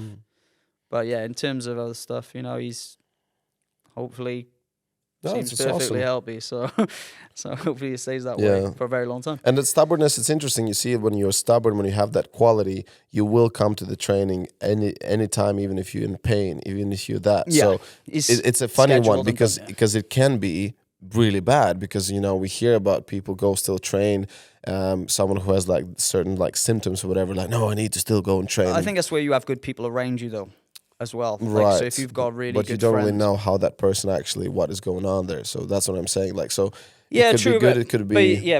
But I'm around my dad all the time. So like if he has like a chest infection or something and I can see that develop, I'm just like... I'm just not laughing about the chest infection, laughing because of the mic. I keep moving away from the mic. I'm just avoiding this in front of my face for some reason. Yeah, but if I can see this, his chest infections like developing, or a cold has become worse than a cold, I'm like, Dad, sort yourself out. And you otherwise they're gonna do 360 on you, bro. And he's like, challenge accepted. Okay, so your dad, and who else do you think? 2 other people. I think Marcus. Ooh, Marcus. Yeah, he's definitely, his ears are falling off right now. Yeah, I just think I've gone through some dark times, and he's helped me get back to where I am. He's just been there. He's just but for no like, I think your true friends, right? A lot of people want to be around you when you're successful. Oh shit, dude. But when you're at your darkest hour, there's some people that stick with you and really show that they're your friends, and he is definitely one of them. So yeah, I just think he's awesome. He's got good sense of humor. We have a good laugh all the time. Just he's like my big brother, really. That's the way I kind of look at him. Yeah, I want to emulate stuff he's done. He's really good at obviously his job, and then I think with adding my teaching in now as well, I think not I'm gonna surpass because obviously he's very high level, but I think I can add something different to the equation as well, where he's helped me so much in one way now. Your flavor, yeah. I feel like I got a little bit of my flavor added, but also what's weird is like with my teaching, it's kind of helping him as well. So even though obviously he's helped me so much in some ways, not saying taking credit, but I can see how he's changed a little bit himself, like the way he deals. So he's taking some of the stuff. Yeah, it's from very you, weird. Which is awesome. It's the way he deals with people now. Because I've been teaching for a very long time. I think that he sees the way sometimes I speak to people, and then he it's now like if you've seen Marcus a few years ago compared to now, I can see where he's took some areas of me, and I've definitely took fucking loads more from him. So it's good. Like when you not only is he there for me, he helped builds me as well. Like we can build it, and hopefully I hope he feels that way. I help him and most build likely him. not, but Well, maybe not, but like I think good friends. You stay if you stay around good people. You're gonna get the good traits from those good people as well. So I've definitely learned a lot from him. Hopefully he's learned some from me. But yeah, I'll always be there. If his car breaks down and he's in the middle of nowhere, I'll be there. And I know if that happens to me, he'd be there too. So cool. It's just one of those kind of Beautiful bromance. Yeah. It's just one of those people that just got your back. In your darkest hour, you'd be there. And same with now, obviously, not it's all about reciprocation, but I know I'll be there for him because I know what he would do for me and I know what I'd do for him. So, yeah, and one more spot left. Oh, mate, this is hard. See, I think like I go down the personal route, right? There's all these people that influence me in terms of what I've chose to do with my life, but I always pick people that are there day in, day out. Yeah, like that's the thing. Yeah, they actually, yeah. Because you have someone influence you from afar, and I appreciate that. They've obviously put themselves out there. They've inspired me and helped me. But like, I think I put like all my friends above anyone kind of else, and big influence in my life. Like put me in check if I'm acting stupid or or need help in a way. They're gonna be there. These actors, we put them on such a pedestal, and they'd influence in some way. But they never like if my car breaks down, I can call them up and say, hey, can you help me out? Like they ain't gonna be there. They don't know you. Is this Keanu Reeves? Yeah. So I just think I'll leave that last spot for everyone that's kind of in my life that really helps me, and kind of not kind of naming all names because there's a lot of people that kind of the help. My best friends I can count on like one hand. They're I've actually got friends everywhere, but like in terms of day ones, like they'll be there, and any darkest hour they'll be there. I've got good 5 good group of friends that will always put me in check, help me out. And then I got my family, I got my missus, I got my family, my dad, my mum, my sisters, all them, and there's people I'll miss out, obviously, and I'm not naming all names. But that last spot is for all the people that help me become the man I am today, help me develop as a person. That's the way I kind of look at it. I like that button. Cool, man. Like, listen, we're about to wrap it up, but before we do this, the bomb of wisdom. This is my amazing invitation. No, in how do you call it? When you make something new, you come up with it. Jeez, my head is not working anymore. Don't worry, we've had a long day. It's been a crazy. But yeah, so like, what would be your suggestion to someone who wants to go your feet, like kind of follow your footsteps, or it's just I don't know, like live chase your dreams or anything? for maybe a younger version of yourself? I think it's like really think about what you kind of want to do and go for it all in. Because I think sometimes people get put off by someone else saying something. Like they say, oh, no, you can't do that. It's impossible. Or, you know, you can't do that. You're from so-and-so. And then they listen, and then the avenues they could have gone down and they block because someone else has given that negative energy, and they think, oh, no, I can't do that. I'm not going to go that direction. They could have been a very different person in their life. So I always think, even if you try and then you fail, right? You fail, at least you know where it went. So like, I just think if you think something and you really think you're going to be that way or want to do something, just do it. Yeah, you should try. And, you know, at least you'll know whether you want it as well. Like you said, I do all these sports and try different things because I've never done them before. So like, I'll do them just to see whether I like them. And if I don't like them, I won't do it again. Yeah. So I just think kind of listen to your heart, listen to your head, do what you want to kind of go for in your life, and don't let anyone kind of distract you from what possibly could be. There's always negative connotations on different stuff. So like I wish I'd done gymnastics in school, but it's put off as like, oh, that's a girly thing. Don't do gymnastics. I wish I'd done it sooner because I would have loved that sooner. Do you know what I mean? Also, drama acting in school, again, another negative connotation, which I wish I would have done, which would have helped my career now. And I would have really enjoyed it. But I never did those things because other people pushed me away from them. Yeah. So if you want to try something, you try it, fail it, or at least try it and experience it. You don't get deterred by someone just saying, don't do that because of so-and-so. And you'll be like, oh, yeah, okay. And then you avoid doing it. So it's not really lines, I guess. It's more about just kind of a way to live your life and how I feel you find your path. You'll find your path that way, rather than other people making decisions for you. Become a sheep. Yeah. You know, they'll say, don't go that way. This is the way you go. If you want to take drugs, like properly go and take some drugs. Don't listen yeah, I knew you were going to take it out of this context. Yeah, I'm going to murder spree, do it. You know, I knew you were going to do I want to kill my teacher. No, I don't think you should do that. I mean, in terms of career choice. I know, man. Listen, thank you so much. Pleasure. This is very emotional. Yeah, we're a bit tired today, so I apologize for that There's little shitty music in the back. We have everything. Okay, now that's it. Peace. Blah, blah, blah. Renars Podcast.